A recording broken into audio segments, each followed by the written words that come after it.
I'm Luke Wooten, and I love my iLoud MTM Precisions. I'm mixing 90% on them every day, and the other 10% is usually headphones. So they are the clarity and lack of fatigue is something that really drew me to them, but more impressively is the fact that everyone is looking for the subwoofer.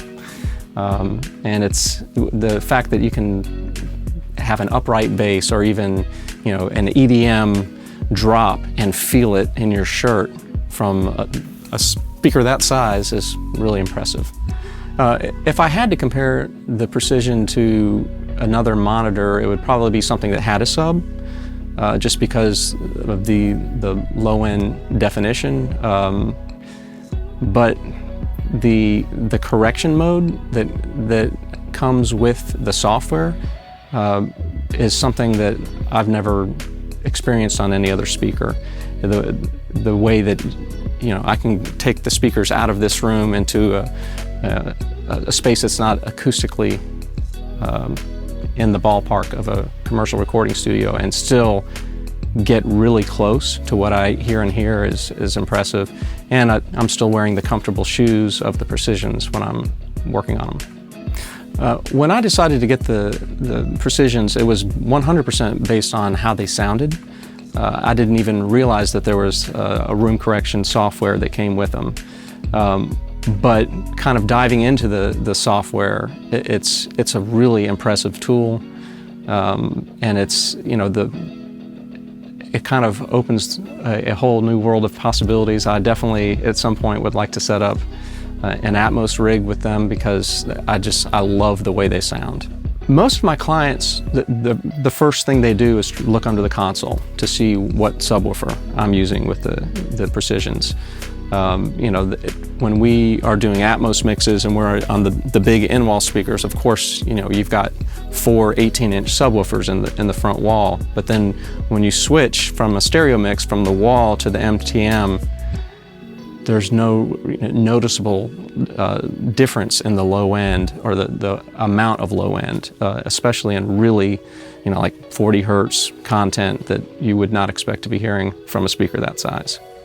In terms of just overall loudness on the MTMs, they certainly get a lot louder than you would expect them to, but it's a very pleasant loudness. It's a lot of times, in the good old days when we mixed on NS10s or even the E8s, the loudness would get to you after a while. But it's a very pleasant sound.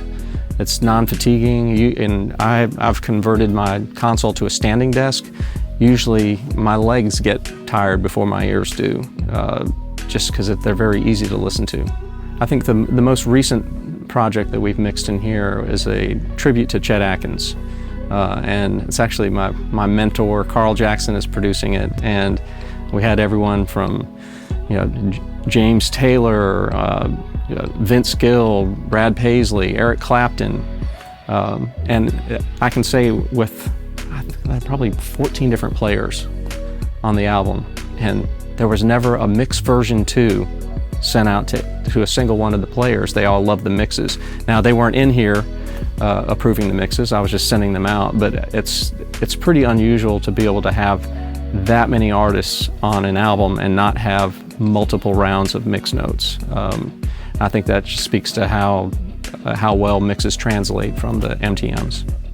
Well, I think that in this day and age, efficiency is so important. I mean, now that you can do offline bounces for sending out refs, and it's the faster something can come together, the better. And when you are rock solid on what you're hearing coming out of the speakers, that just adds to the efficiency.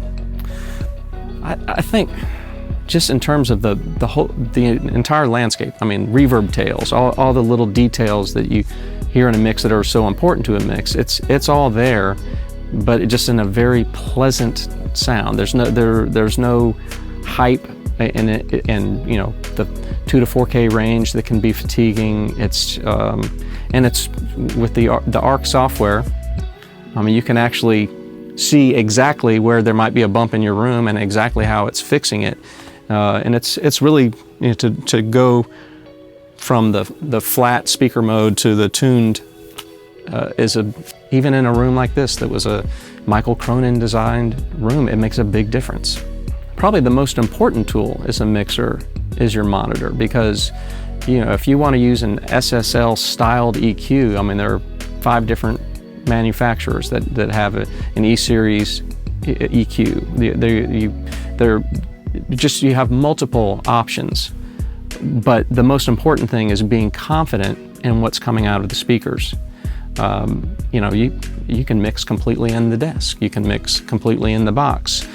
You can do a hybrid mix. It doesn't matter how you're mixing. What matters is what is coming out of the speakers and how are you able to identify problems in the mix and just bring it together. So to me, it is the most important tool. I would absolutely recommend the Precisions because, like I said, it's not only is it the most important tool for a mixer, but you know, it's just, they sound beautiful, and music should be enjoyable. This is fun. I always say I haven't had to work in 30 years, and it feels even less like work when I'm mixing on these, because I like to feel the mix, but I want to be able to do this for a long time, and I think they'll help me be able to do just that. I would say the one time I probably wouldn't use the Precisions is like when I go out to Costa Rica, which I do often. I like the MTMs because I can fit them in my carry-on suitcase, and they also sound beautiful. And when you're in like a hotel room or an Airbnb down there, you can bring the room correction mic, and it's a shocking difference when you're in a space that's not a proper mixing room, what the room correction can do. And I love those speakers, and they're kind of what led me to the Precisions. I always thought, wow, if there was a bigger version of these, I would be very interested. And when I heard the Precisions, I was like, okay, this is a very logical next step.